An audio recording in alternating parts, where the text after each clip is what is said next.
यही सबसे ज़्यादा पिछड़ेपन का कारण है। यही कारण है कि ये कभी हुक्मरान नहीं बन सकते जब तक जातियों में बटे रहेंगे। देखिए, कोई भी एक जाति भारत पे शासन नहीं कर सकती। इस देश में शासन जब होगा जब चमार की बेटी वाल्मीकि और वाल्मीकि की बेटी धानक की और धानक की खटीक की और खटीक की बेटी किसी अन्य के घर में होगी, ओबीसी के घर में होगी, और ओबीसी की बेटी किसी दलित के घर में, शोषित के घर में होगी। जो भारतीय बौद्ध महासभा के लोग हैं, जो बाबा साहब डॉक्टर अम्बेडकर के संगठन बनाए हुए लोग हैं, वो सबसे ज्यादा जाति को अपने सर पे ढो रहे हैं। उन्होंने जातिगत संगठन बना लिए हैं। सबसे ज्यादा गद्दारी वो कर रहे हैं संगठन बना। इसलिए दलितों के वोट के लिए, अछूतों के वोट के लिए, एससी के वोटों के लिए बाबा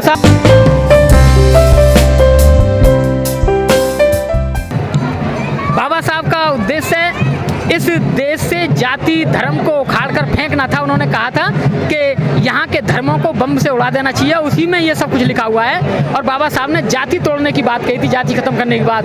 लेकिन आज बाबा साहब के मानने वाले अपनी ही जाति में शादी करते हैं, दूसरी में नहीं करते। जाति तो मजबूत हो रही है भारत में अब। यही इसी कारण हो रही है क्योंकि बाबा साहब के अनुयायी ही मजबूत कर रहे हैं, उसमें आगे ग्रेट लगा के। जबकि बाबा साहब ने तोड़ने की बात कही थी और ये उसमें ग्रेट लगा के उसे और मजबूत कर रहे हैं। तो ये बताओ, बाबा साहब को धोखा दे रहे हैं या समाज को दे रहे हैं या अपने आप को दे रहे हैं? आप लोग दूसरे पे उंगलियां उठाते हैं, लेकिन आपका अपने ही समाज के चमार जाटम में शादी नहीं करेगा, जाटम शादी में नहीं करेगा, खटीक में नहीं करेगा। यही सबसे ज्यादा पिछड़ेपन का कारण है। यही कारण है कि ये कभी हुक्मरान नहीं बन सकते जब तक जातियों में बटे रहेंगे। देखिए, कोई भी एक जाति भारत पे शासन नहीं कर सकती। इस देश में शासन जब होगा जब चमार की बेटी वाल्मीकि और वाल्मीकि की बेटी धानक की और धानक की खटीक की और खटीक की बेटी किसी अन्य के घर में होगी, ओबीसी के घर में होगी, और ओबीसी की बेटी किसी दलित के घर में, शोषित के घर में होगी। जाति है जो जाति नहीं कभी भी नहीं, क्यों नहीं जाएगी? जो काम कर रहे हैं जाति तोड़ने का वो कर रहे हैं, लगे हुए हैं। हमने प्रण किया है, हम अपनी जाति में अपनी बेटी की शादी नहीं करेंगे, अपने बेटे की नहीं करेंगे। ये हमारा प्रण है। अगर सभी ऐसा करेंगे तो ज़्यादा दिन नहीं लगेंगे, 1 साल में ख़त्म हो जाएगी। लेकिन जो भारतीय बौद्ध महासभा के लोग हैं, जो भारतीय बौद्ध महासभा के लोग हैं, जो बाबा साहब डॉक्टर अम्बेडकर के संगठन बनाए हुए लोग हैं, वो सबसे ज़्यादा जाति को अपने सर पे ढो रहे हैं। उन्होंने जातिगत संगठन बना लिए हैं। सबसे ज़्यादा गद्दारी वो कर रहे हैं संगठन बना के। लोग कह रहे हैं बीएसपी कर रही है सबसे ज्यादा। नहीं, पार्टी का नाम लेना उचित नहीं है क्योंकि यहाँ बाबा साहब की जयंती मनाना है। पार्टी का नहीं, पार्टी वाले जाने, जिनकी पार्टी है वो जाने। हम तो वोटर एंड सपोर्टर हैं। भी काम नहीं कर रहे। नहीं, संगठन अगर ईमानदारी से काम कर रहे होते तो परिणाम बहुत जल्दी आगे हो गया होता। आज परिणाम बहुत दूर हैं। परिणाम आ तो रहे। केजरीवाल भी बाबा साहब का नाम लड़ रहे हैं, मोदी जी भी बाबा साहब कह रहे हैं। देखिए, क्या चाहिए होता है? बिना बाबा साहब के राजनीति नहीं हो सकती। उनको पता है कि हमें हर जाति का वोट लेना है, इसलिए दलितों के वोट के लिए, अछूतों के वोट के लिए, एससी के वोटों के लिए बाबा साहब, और दूसरी जो वोटों के लिए दूसरे। अगर कोई राष्ट्रीय अध्यक्ष होता है किसी पार्टी का तो उसे सभी जातियों की वोट लेनी होती हैं, और सभी जातियों की वोट लेने के लिए वो सभी जातियों के रहनुमा टटोरता है कि कहाँ हैं, वहाँ उनके नेताओं को लाता है, नेताओं को कुर्सी के पास पुचकार के बिठालता है ताकि उसकी जाति के वोट मिलते रहें, उसके महापुरुषों को मान सम्मान देता है ताकि लोगों की वोट मिलती रहे। ये राजनीतिक फट्टा है। सर, आपको नहीं लगता ये जो संसद मार्ग पे आज बाबा साहब की जयंती लोग मनाते हैं, इसमें थोड़ा बदलाव होना चाहिए?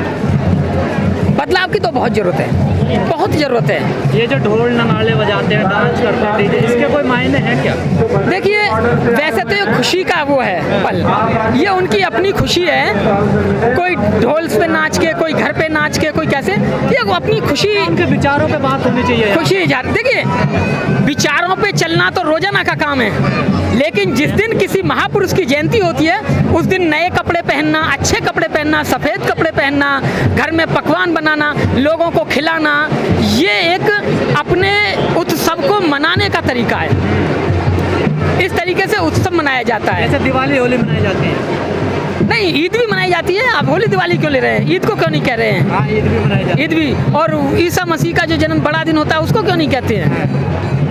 तो हर मजहब का अपने अपने त्यौहार हैं, अपने अपने उत्सव हैं, मनाते हैं, तो इनका भी उत्सव है। लेकिन आज यही संदेश देना चाहूँगा कि भी बाबा साहब के बताए हुए रास्ते पर चलें, जाति जरूर तोड़ें, बाबा साहब बार बार यही कहते जाति तोड़ो, और उन्होंने अपने जीवन में जाति तोड़ने के लिए काम किया। जब तक जाति नहीं टूटेगी, बाबा साहब के अनुयायी बाबा साहब से झूठ बोलते रहेंगे, उनको धोखा देते रहेंगे, काम पूरा नहीं होगा। और ऐसे ही कहते कहते बहुत साल चले जाएंगे, लेकिन बाबा साहब के सपनों का भारत कभी नहीं बनेगा। वो जब बनेगा जब बाबा साहब के अनुयायी सच्चे हो जाएंगे, ईमानदार हो जाएंगे, उनकी बातों पर चलने वाले हो जाएंगे। पूरे देशवासियों को भारत की महान शख्सियत, विश्व की धरोहर बाबा साहब की जयंती की हार्दिक मंगल कामनाएं पूरे ब्रह्मांड के लोगों को। बाबा साहब की जयंती भारत देश में 2 वर्षों के बाद, यानी कोरोना जो काल था, वो संकट जो था, उसके बाद पहली दफ़ा यहाँ मनाई जा रही है। उसके बाद में तो इतना जनसमूह आप देख रहे हैं, देखकर बड़ा अच्छा लग रहा है। लोगों में बड़ा उत्साह है, लोग बड़े प्यार से मिल रहे हैं, क्योंकि 2-3 साल बाद लोग मिल रहे हैं, बड़ा अच्छा लग रहा है। और आशा करते हैं कि आगे भी कोई तरह की परेशानी ना हो, इसी तरह मनाएं, अगले साल फिर हम मिलें, बल्कि इसी साल 6 दिसंबर को फिर लोग यहाँ मिलें, तो बड़ा अच्छा लग रहा है। बाबा साहब ने इस देश को बहुत कुछ दिया है, तो लोग यहाँ आते हैं नमन करने के लिए। हम तो उनके लिए इतना भी नहीं कर पा रहे हैं जितना बाबा साहब ने हमें किया है। लेकिन बड़े दुख की बात है शशि जी, आप लोग 14 अप्रैल को आते हैं और दिन भूल जाते हैं बाबा साहब। देखिए, जागने जगाने का कार्य 24 घंटे चलता रहना चाहिए। हमारे निजी जीवन का उद्देश्य यही है कि हम अपने जीवन के अंतिम सांस तक लोगों को जगाते रहेंगे, उनको जगाने का काम करते रहेंगे। हम कोशिश करते हैं कि 100 लोगों को जगाएं, अगर उसमें से एक भी जग जाता है तो हम अपने आप को ये समझते हैं कि हम सफल हो गए, 100 में हमें एक आदमी मिल गया। तो जाग रहा है समाज। देखिए, धीरे धीरे बिल्कुल जागेगा। कोई तुरंत क्रांतिकारी हो जाता है, कोई धीरे धीरे होता है, ये अलग बात है। जब एक सभा होती है, 100 आदमी होते हैं, तो एक तो जब ही कह देता है कि नहीं मैं आपके साथ हूँ, कुछ अगले प्रोग्राम में जाके सुधरता है। का काम 365 दिन चलना चाहिए, एक ही दिन बस? जगाने का कार्य निरंतर चलता रहना चाहिए। 365 के दिन 365 चलना चाहिए, कोई भी छुट्टी उसमें नहीं होनी चाहिए, बल्कि छुट्टी वाले दिन डबल ताकत के साथ होना चाहिए। और आज छुट्टी कर दी सरकार ने आज के दिन की। देखिए, ये सरकार का अपना कोई इसमें उद्देश्य छुपा होगा जिसके कारण उन्होंने छुट्टी की है। उनकी अपनी कोई बात होगी, हो सकता है उन्होंने ऐसे महान शख्सियत के ऊपर की हो या निजी हित के लिए की हो, इस पे मैं नहीं कह सकता। लेकिन हाँ, छुट्टी हुई है, अच्छी बात है, लेकिन ये परमानेंट हो कि हर साल ये ना हो। गैजेट में होनी चाहिए छुट्टी, गैजेट में होनी चाहिए। अब ऐसे तो हर साल जो भी सरकार आती है कि ये छुट्टी, लेकिन ये ऐसे कब तक चलता रहेगा? मतलब हमें हर साल खुशी दी जाएगी फिर छीन ली जाएगी। हमें एक बार परमानेंट दो ना, 2 अक्टूबर की तरह परमानेंट राष्ट्रीय छुट्टी घोषित करो। क्या बाबा साहब के विचारों पर लोग चल रहे हैं? हाँ, बाबा साहब के विचारों पर लोग 100 में से 10 ही चल रहे हैं, 90 झूठ बोल रहे हैं।